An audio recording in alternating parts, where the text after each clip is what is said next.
오늘 말씀은 우리 교회가 가는 길은입니다. 오늘 이 말씀이 저와 여러분에게 이루어지기를 예수님의 이름으로 축복합니다. 우리 교회는 2014년 4월 20일 부활주일에 창립 예배를 드렸습니다. 몇 년 몇 월이요? 22일? 20일에 예배를 드렸습니다. 오늘로 딱 12주년이 되는 거예요. 우리 교회는 누가복음 4장 18절 19절의 말씀 위에 세워진 교회입니다.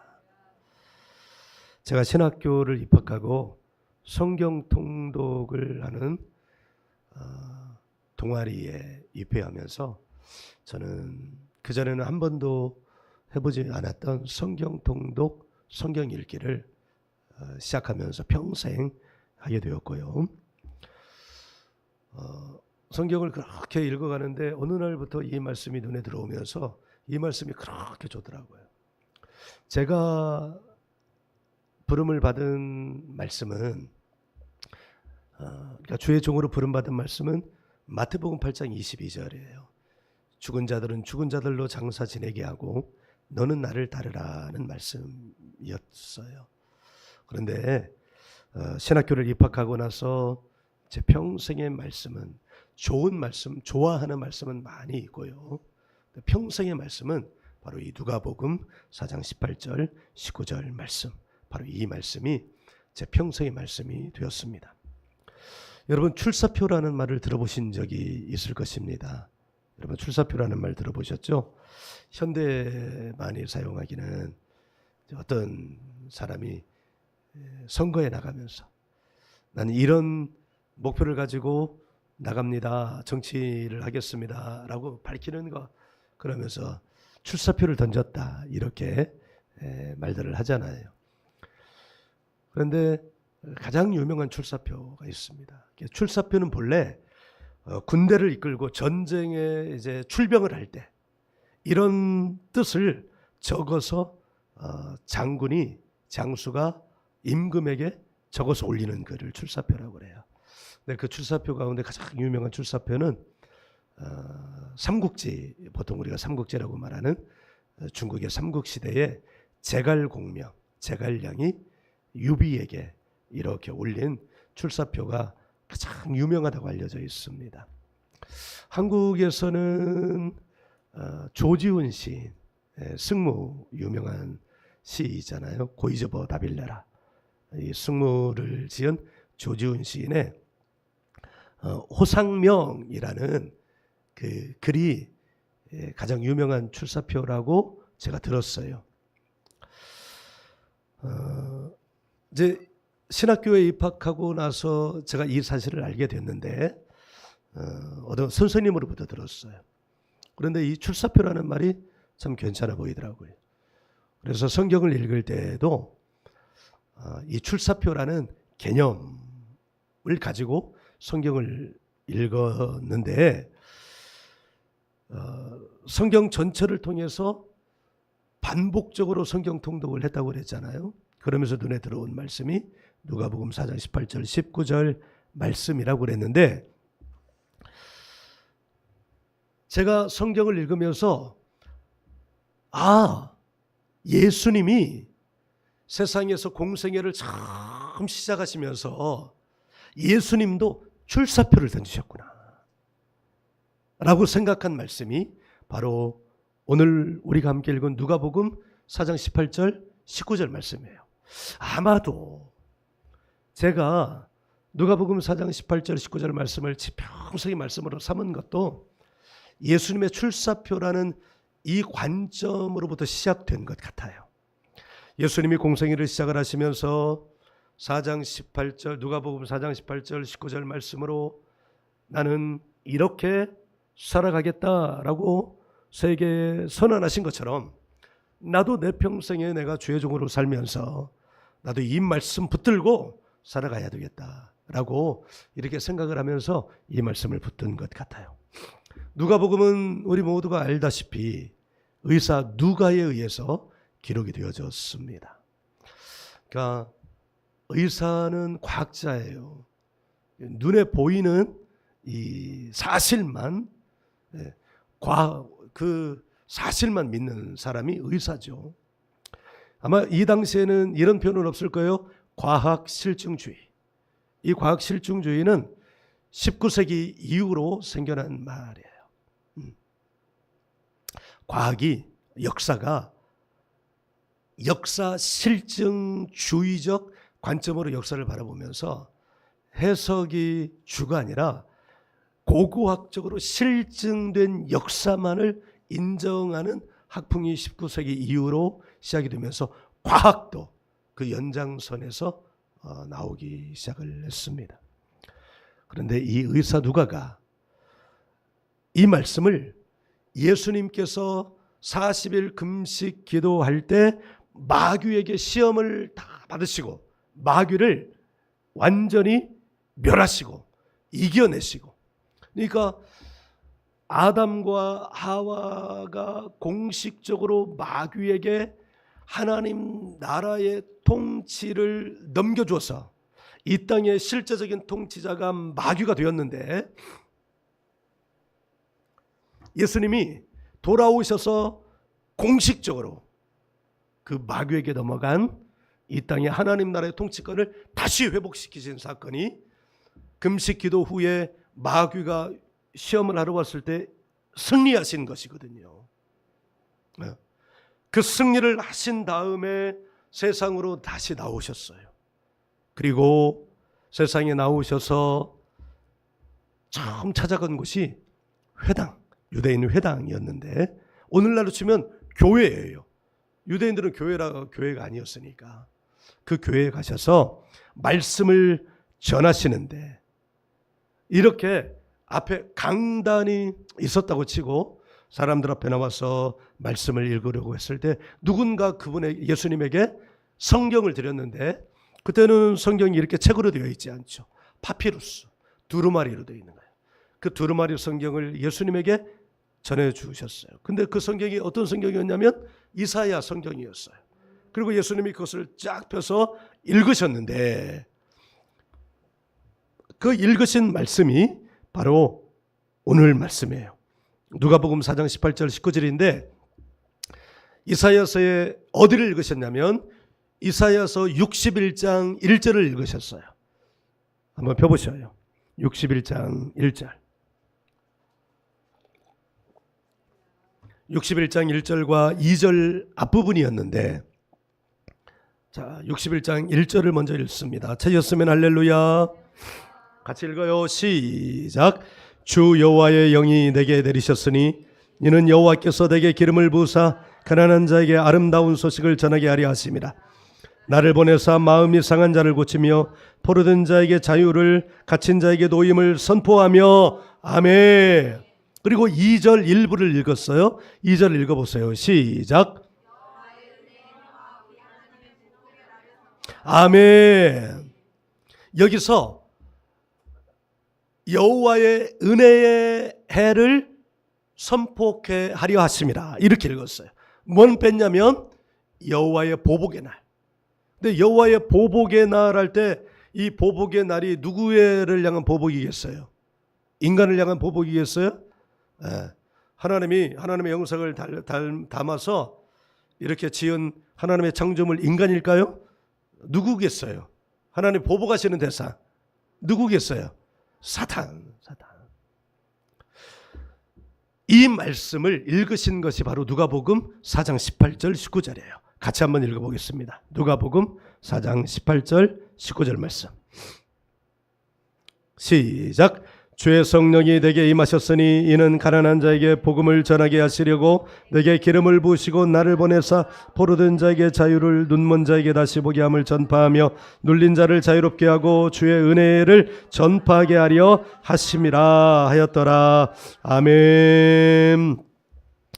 예수님은 하나님의 명을 받아 이 땅에 오시고 공생애를 시작하시면서 예수님이 하시는 사역의 성격을 이렇게 분명하게 선포하셨어요. 나는 그냥 온 것이 아니다. 하나님이 나를 보내셨다.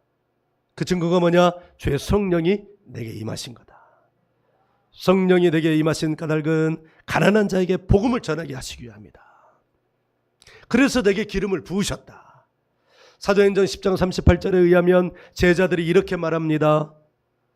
하나님께서 나사렛 예수에게 성령과 능력을 기름부터 다셨으며, 그러니까 성령이 임하는 것과 기름 부음 받는 것은 다르다는 거예요. 그러니까 예수님이 세례 요한에게 세례를 받으실 때 성령이 임하셨어요. 여러분, 우리가 지금 이 자리에 앉아 있잖아요. 우리가 예수를 믿는 자로서 여기 앉아 있잖아요. 그러니까 내가 예수를 믿는다 할 때, 그리하여 물로 세례를 받을 때, 여러분 가장 기본적인 원리는 주의 성령이 임하시는 거예요. 할렐루야. 그러니까 여러분 안에는 성령이 다 임하여 있어요. 그게 누가복음 4장 18절의 말씀이에요. 주의 성령이 내게 임하셨으니. 그런데 가난한 자에게 복음을 전하게 하기 위해서 또 한 번의 절차가 필요해요. 그건 뭐냐? 기름 부음이 임하는 거예요. 근데 그 기름 부음에 임하는 건 뭐냐? 성령과 능력의 기름 부음이에요. 할렐루야. 사도행전 1장 8절에 의하면 주의 성령이 내게 1장 8절, 오직 성령이 너희에게 임하시면 너희가 권능을 받고 예루살렘과 온 유대와 사마리아와 땅끝까지 이르러 내 증인이 되리라 하시니라. 아멘. 이 제자들이 예수님과 함께 3년 동안 있었습니다. 그들에게 성령이 임하지 않았을까요? 아니, 성령이 임했어요. 그래서 제자들이 나가서 귀신도 쫓고 병도 고쳤어요. 그런데 그 성령은 예수님과 함께 계실 때에 일시적인 것이었다는 거예요. 예수님과 같이 영원히 평생, 사도행전 10장 38절에 역사가 이뤄가기 위해서는 어떤 절차가 필요한 거예요?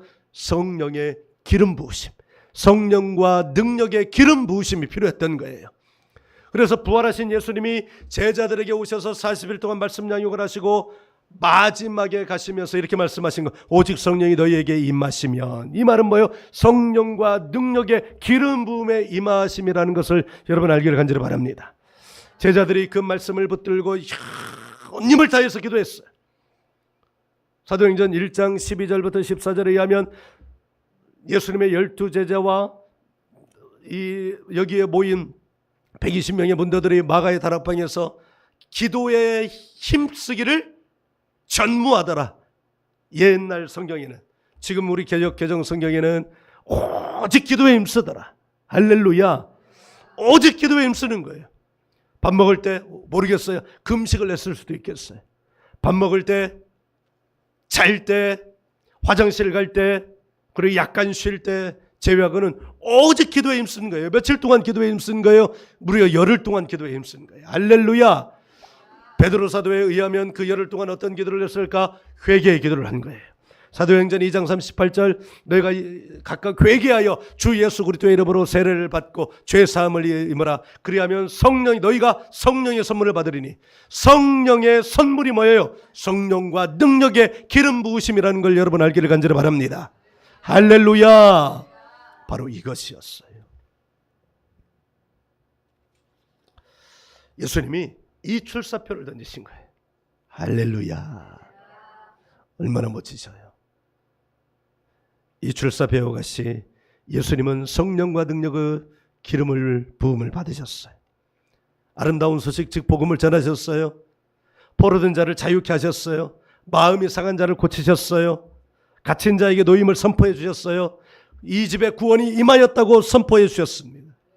그러니까 저는 그때 이 말씀이 그렇게 좋았어요. 나도 이 말씀과 같이 살아야 되겠다. 이 말씀을, 여러 말씀을 가슴에 새겼지만 이 말씀이 가장 깊게 새겨졌어요. 어느덧 시간이 흘러 교회를 개척하게 됐어요. 저는 신학교에 입학한 후에 입학할 때부터 하나님이 두 마음을 주셨어요. 너의 인생의 후배들을 위하여 살아라. 인생의 후배들은, 그때 당시 저는 그 인생의 후배들을 어떻게 한정을 지었냐면 그때 제가 28, 9 이때니까 그때 제 인생의 후배들은 30살 이상은 제 인생의 후배들이 아니잖아요.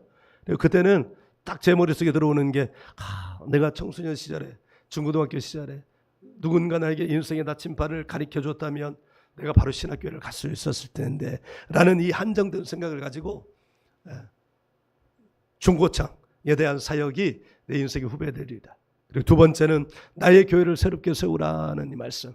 이 말씀은 교회를 개척하라는 말씀으로 받아들였어요. 그래서 저는 신학교 다니면서 그리고 목표 훈련을 받고 목사가 되어서도 나는 교회를 개척하는 사람 99.9%. 그런데 어느 날 우리 교단 홈페이지에 담임 목사를 모신다는 청빙 광고를 보게 됐어요. 게시판을. 그런데 나도 모르게 거기다가 이력서를 제출하고 청빙 지원을 했는데 됐을까요? 안 됐을까요? 저를 안 데려가시더라고.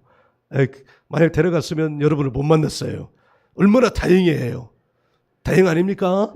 너무너무 다행이죠. 그리고 이렇게 교회를 개척하게 됐습니다.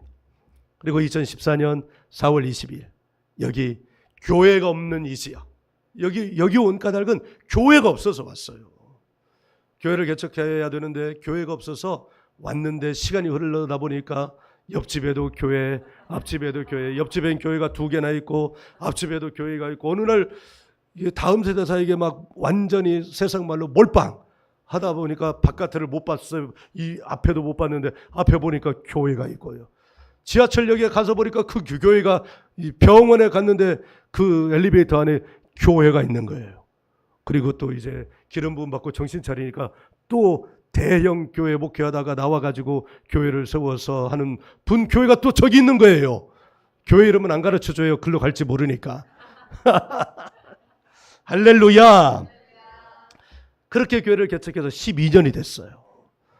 최근에 제가 여러 번 이야기하지만 그 12년 동안 우리 교회는 표현이 좀 그렇지만 수사, 레토릭으로 들어주세요. 잘 나가는 교회였습니다. 이와 같은 목회 환경 속에서 재적 70명, 출석 40명, 50명, 60명이 육박할 때도 있었어요. 그럼 그 교회 잘 된 거예요? 안 되는 거예요? 이렇게 말하면 교회가 잘 된다 안 된다 이렇게 평가하는 것 자체가 뭐 좀 그렇다 이렇게 말하는 것도 있지만 여러분 교회가 이렇게 빈자리가 많은 것보다 빈자리가 없는 게 좋은 거 아니에요? 설마 여러분은 빈자리가 텅텅 빈 게 좋아가지고 전도를 안 하시는 거예요? 아니 나는 안 좋아요. 오늘도 딱 보니까 3명 이게 예배 숫자 카운트하기 너무 좋아. 2명, 4명, 5명 있으면 헷갈리는데 3, 3, 3, 3, 3, 3, 3, 5, 15, 15명.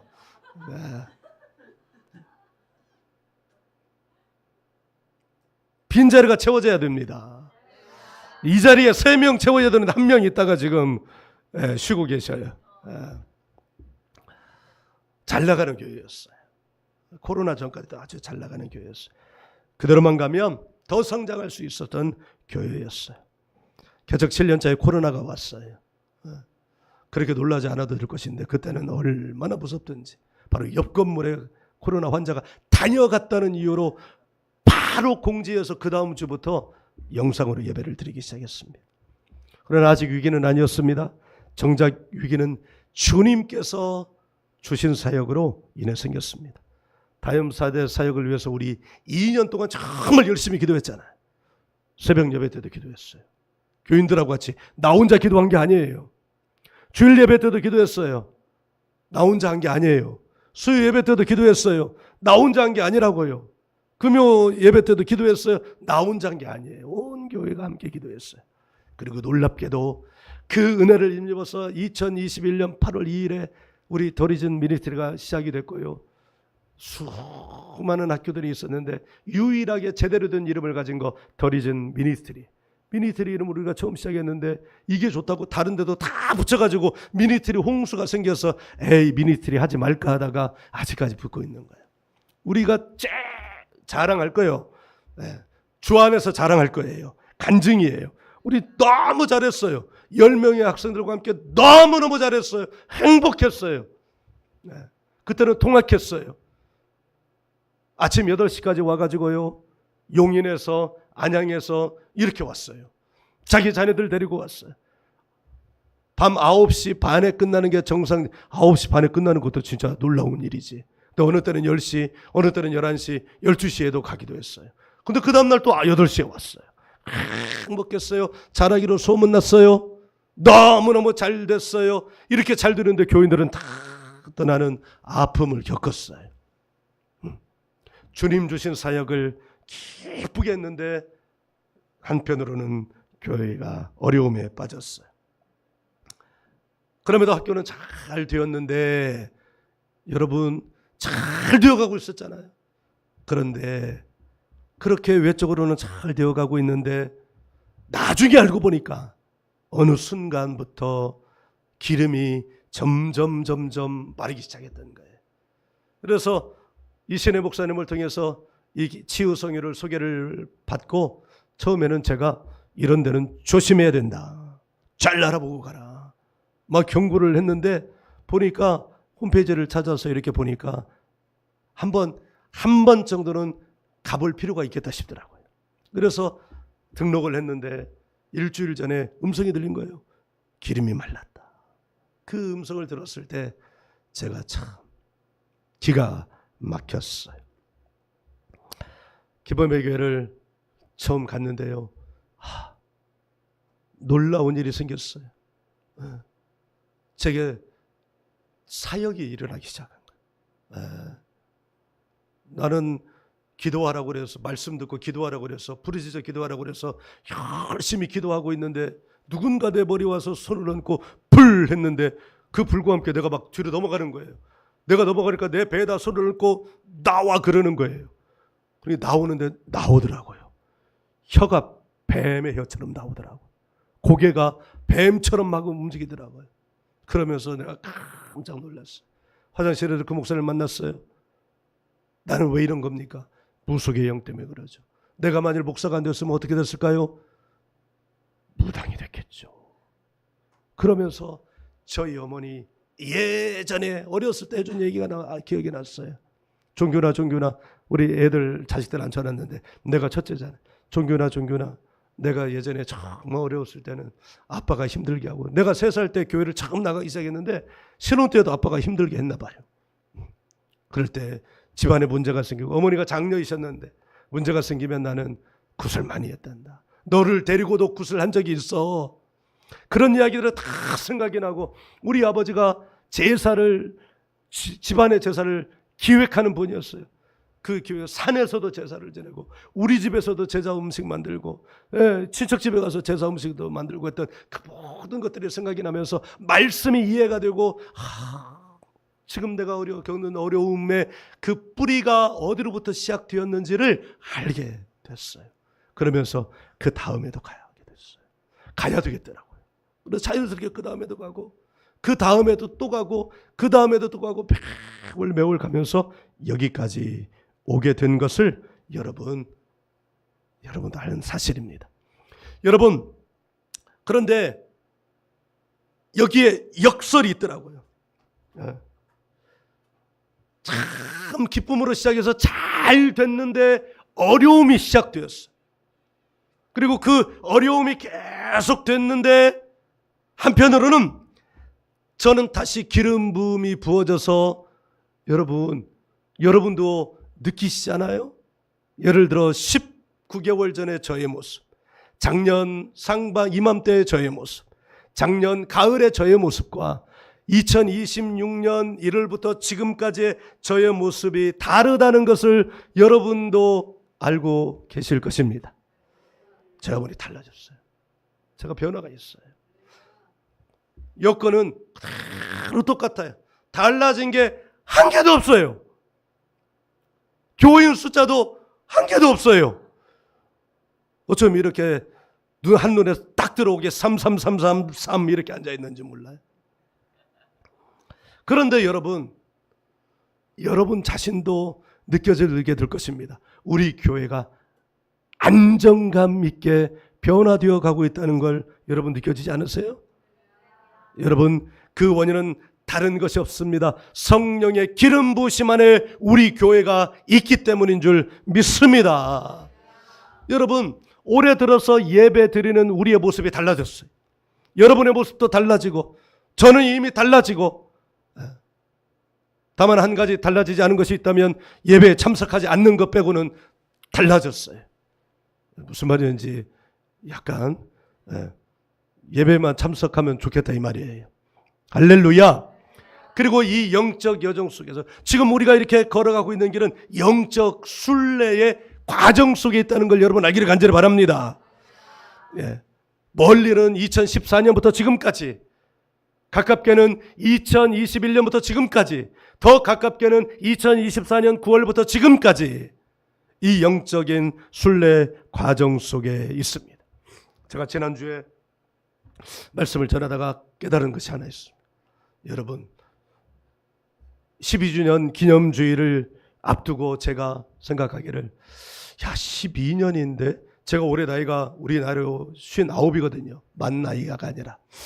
그냥 쉽게 계산을 하면 앞으로 12년이 지났는데, 내가 우리 교단은 70이 정년이거든요. 그러니까 앞으로 내가 70이 되려면 12년이 남았네. 그러니까 딱 절반의 중간의 시기인 거예요. 여기서 저는 하나님의 놀라운 경륜을 발견하게 됩니다. 지난 12년 동안 우리는 얼마나 열심히 해왔는지 모릅니다. 그런데요, 가렵기는 오른쪽 등이 가려웠는데 긁기는 왼쪽 등을 긁은 12년의 세월이었다는 것을 알게 되었어요. 여러분, 누가복음 4장 18절 19절 말씀은 주의 성령이 임하셔서 성령의 권능으로 예수님이 성령과 능력을 기름 붓듯 받고 하나님 나라의 일을 하시면서 선한 일을 하시고 귀신을 쫓아내고 병을 고치면서 복음을 전하여서 마음이 상한 자를 치유해서 당신 안에 주님의 은혜의 구원의 날이 임했습니다라는 선포하는 말씀이에요. 이것이 예수님 사역의 모형이었어요. 예수님은 그렇게 사역을 하셨어요. 이런 놀라운 예수님의 가장 예수님 사역의 가장 원형적인 모습, 예수님이 제자들에게 너희도 이렇게 사역하라고 가르쳐 주신 그 말씀, 성경의 핵, 복숭아 과일 안에 씨앗이 있는 것처럼 핵 중에 핵인 말씀을 평생의 말씀으로 가슴에 새기면서 교회를 그 말씀 위에 설립해 놓고 사역은 엉뚱한 사역을 한 거예요. 아니, 엉뚱한 사역을 한 건 아니에요. 이 말씀을 들어보면 여전히 하나님은 김종균 목사를, 우리 더리진 처치를 그 영적 순례의 여정 속에 놓아두셨구나라고 하는 것을 여러분 알 것입니다.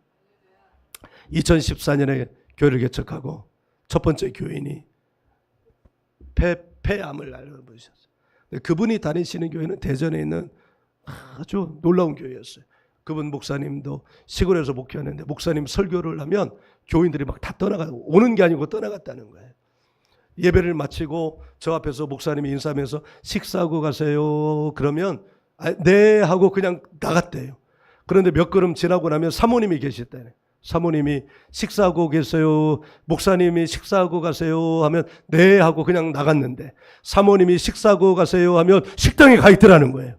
그러면서 이 목사님이 좌절과 낙심과 실망과 절망에 빠져가지고 마지막으로 목사는 목사니까 나는 더 이상 목회를 안 하겠다. 기도로 하나님한테 말하고 목회 안 하겠다. 그래가지고 기도원에 가서 기도를 하는 거예요. 어떻게 기도를 하냐? 악을 쓰면서, 하나님 살아있으면 나와봐요. 당신이 살아있으면 목사를 만들어 놓고 나를 이렇게 할 수가 없어요. 나를 이렇게 부끄럽게 할 수가 없어요.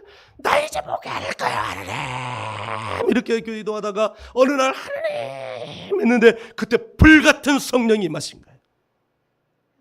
깨어나 보니까 24시간 가까이 흘러있더라는 거예요. 저에게는 그런 경험은 없지만 우리 모두에게 그와 같은 역사가 있기를 간절히 바랍니다. 성령이 임하셔서 24시간이 마치 몇 분인 것처럼 흘러간 거예요. 그리고 기도굴 문을 열고 나오는데 세상이 그렇게 아름답더라. 사모님은 사모님 나름대로 말씀을 읽다가 성령을 받아가지고요, 말씀이 그냥 저절로 풀어지는 거예요. 그리고 이분들이 교회를 개척을 했는데 그 대전에서 청년만 2,000명 되는 교회가 된 거예요. 그 교회를 다니셨어요. 그 첫 번째 형님, 첫 번째 성도 형님이 자기 동생이 폐암을 앓으니까 얼마나 고치고, 근데 이 첫 번째 그 동생은 성격이 곧기가 대나무보다 더 고다요. 형님 말에 잘 안 따라요. 근데 이분이 그 자기 동생이 개척교회 나갔다는 이야기를 듣고 내 동생은 내 말을 지지로도 안 듣지. 그런데 그 목사님을 여기다 데려다 놓으면 목사님이 은혜 받고 교회 가서 하면 내 동생이 낫겠다. 그래 가서 저한테 얘기를 했는데 6개월 동안 코판기도 안 켰어요. 그런데 참 하나님은 놀랍게도요, 꼭 그 성회가 가까워지면 제 마음을 변화시키더라고요. 그때도 10월 달인가 11월 달인가 컨퍼런스가 있었는데 가기 얼마 전에 제 마음을 변화시켜가지고 가게 됐어요. 가서 은혜를 받고 그때부터 40일 말씀 양육을 한 거예요. 근데 지금 돌아놓고 보니까 이 말씀을 가르치는 것은 겉으로 드러나는 모습이고 성령의 역사가 성령의 능력으로 성령 사역을 하는 교회였더라고요. 이게 제가 하나님이 우리 교회 하나님의 경륜 속에서 제일 먼저 열어준 영적 순례의 첫걸음이었어요. 나는 그게 전부인 줄 알고 여러분도 알다시피 그것만 했어요. 그러니까 여러분 제가 지금도 치유성회 19개월을 한번 거기에 빠져드니까 그냥 19개월째 그것만 지금 우물 파고 있잖아요. 전 그런 사람인가 봐요. 하여간 하나님이 하나 여다 집어넣으시면 그게 끝나는 줄도 모르고 언제 끝날지도 모르고 그 안에 들어가서 계속 이러고 있는 거야. 40일 말씀 양육도 그랬어요. 그러면서 우리 정민희 집사님도 만나고 우리 조정 집사님 가정도 만나고 다른 가정들로 만났는데 중간에 다 가고. 두 번째 영적 여정은 2018년 19년 제가 이름 붙인 회계대학원 2년 동안 회계만 하게 했어요. 정말 기가 막히게 20년 전 25년 전 일을 다 떠올리게 하시고 회개하게 하셨어요. 여러분도 만일 시간이 아주 오래됐는데 그게 떠올려서 마음의 죄책감이 생겼다면 그것은 하나님의 회개로 부르신다는 것을 알기를 간절히 바랍니다. 그리고 그때 회개하면 성령의 역사가 일어나요. 그 회개대학원 2년이 끝나고 나서 제가 20년도에 하루에 5시간씩 막 기도하는데 하나님의 음성이 들리고 성령이 임하고 하나님의 음성이 들리고 환상이 보이고 뭐 이런 일들이 일어났다는 거예요. 그 끝에 손기철 장로님 건국대 교수였던 생명과학대학원, 이분도 과학자예요. 그분 교수였던 오늘의 교회 장로이셨던 그분 성령의 은혜를 받고 그분도 교회를 처음 언제 갔냐면 좀 유학을 갔는데 자기 와이프가 교회를 하도 다니니까 교회 가가지고 이것이 잘못되는 것을 밝히려고 갔다가 새벽에 가서 막 이렇게 밝히려고 갔는데 기도하라고 그래서 그냥 눈을 감고 있는데 목사님이 오셔가지고 손을 턱 얹으니까 천근만근 같은 무게가 자기를 확 누르면서 뒤집어졌다는 거예요. 그렇게 성령을 받아서 그때부터 예수가 가짜라는 걸 밝히러 갔다가 진짜 예수님을 만나가지고 지금은 은퇴하고서도 HTM 헤븐리 터치 미니스트리를 이끌어가는 주의 종이 된 거예요.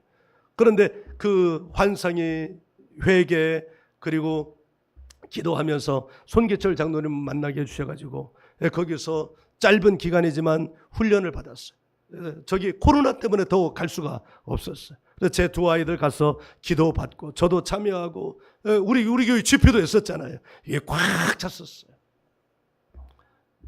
그리고 더리진을 시작하면서 세계 치유사역 전문훈련원 치유사역 하시는 그분 더리진을 다 꾸미고 우리가 그냥 시작하지 말고 말씀으로 시작해야 되겠다 해서 말씀 축제를 열었는데 하루만 해달라고 그랬더니 당신은 하루만 안 한대요. 그러면서 2박 3일은 해야 된다.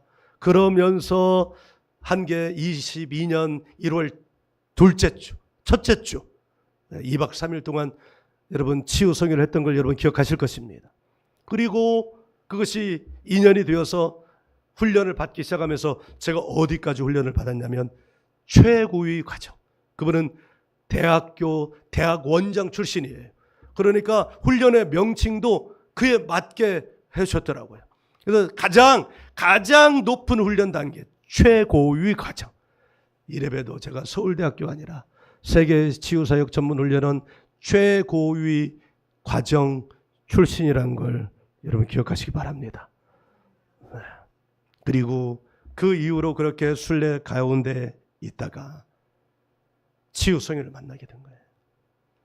이렇게 보니까 하나님은 누가복음 4장 18절 19절 위에 세워진 교회를 그 말씀에 합당하게 세워가기 위하여 저를 훈련시키셨는데 저는 그것을 잘 알지 못했던 거예요. 마침내 치유성인을 통해서 이종선 목사님을 통해서 저의 영의 눈을 열어주시고 성령의 불을 받게 하시고 뒤집어지게 만들으셔서 오늘에 이르게 하시고 그것이 12년째 되는 올해가 된 것입니다. 그리고 정신을 차려서 시간을 계산해 보니까 제가 은퇴하기까지 이제 몇 년 남은 거예요? 12년 남은 거예요. 그러니까 제가 더리즌 처치를 통해서 24, 5년의 목회를 하는 동안 딱 12년 동안 하나님이 영적 여정의 순례를 시켜주시고 남은 12년 동안은 이제 분명하게 알게 하셔서 이 누가복음 4장 18절 19절의 목회를 하게 하신다는 것을 여러분 믿습니다. 이게 지난주에 보인 거예요. 지난주에. 여러분도 저와 같은 감격에 있기를 예수님의 이름으로 축복합니다. 이제 우리 교회는 이 길을 가는 거예요. 할렐루야. 성령과 능력의 기름 부음을 받고 마음이 상한 자를 고치고 버려진 자를 자유케 하고 눈먼 자를 다시 보게 하고 눌린 자를 자유케 해서 당신의 삶에 하나님의 구원, 예수님의 구원이 임했습니다 선포하는 교회로 이제 나가기 시작할 것입니다. 그럼 지금까지는 뭐냐? 제가 몰랐던 거예요. 제가 눈이 멀었던 거예요. 영안이 열리지 않았던 거예요. 그럼 앞으로는 영안이 열려 하나님이 19개월 동안 열심히 보내셔가지고 얘는 그냥은 안 돼. 19개월 정도는 돼야 영안이 열려. 그러니까 제가 얼마나 눈을 이렇게 감고 다녔었던 거예요. 그래가지고 지금도 눈을 뜨려면 눈이 잘 안 떠져요. 그래도 하나님이 이렇게 강제로 눈을 여셔가지고 이렇게 영의 눈을 열어주셔서 오늘과 같은 설교를 하게 하신 줄 믿습니다. 이제 우리 교회는 누가복음 4장 18절 19절을 이루는 교회가 되었습니다. 이미 이루게 하셨고 더 많이 이루게 하시고 더 크게 이루는 교회로 하나님이 세워주신 줄 여러분 믿습니다. 우리 교회는 성령을 받았을 뿐만 아니라 성령과 능력의 기름 부음을 받았습니다. 그러므로 이제 우리는 나가야 합니다. 복음을 전하는 걸음으로 나가야 합니다. 밖으로 나가 복음을 전하고 버려진 자를 자유케 하고 눈먼 자를 다시 보게 하고 마음이 상한 자를 고치고 눌린 자를 자유케 해서 당신 삶에 구원이 임했습니다. 해방이 임했습니다. 당신은 자유합니다. 당신은 마귀로부터 눌리고 묶인 것을 풀어내시기 바랍니다. 할렐루야. 저뿐만 아니라 여러분도 그렇게 될 것입니다. 그러니까 주일날 나오세요. 그러니까 수요일날 나오세요. 그러니까 금요일도 나오세요. 할렐루야. 할렐루야. 한 사람은 다 나올 줄 믿습니다. 그리하여 마지막 날에 주님 앞에 서게 될 때 잘하였다 더리진 처치 출신 충성된 종들아, 우리 주님이 알아보시는 여러분이 다 되게 될 것입니다.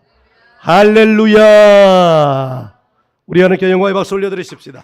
할렐루야.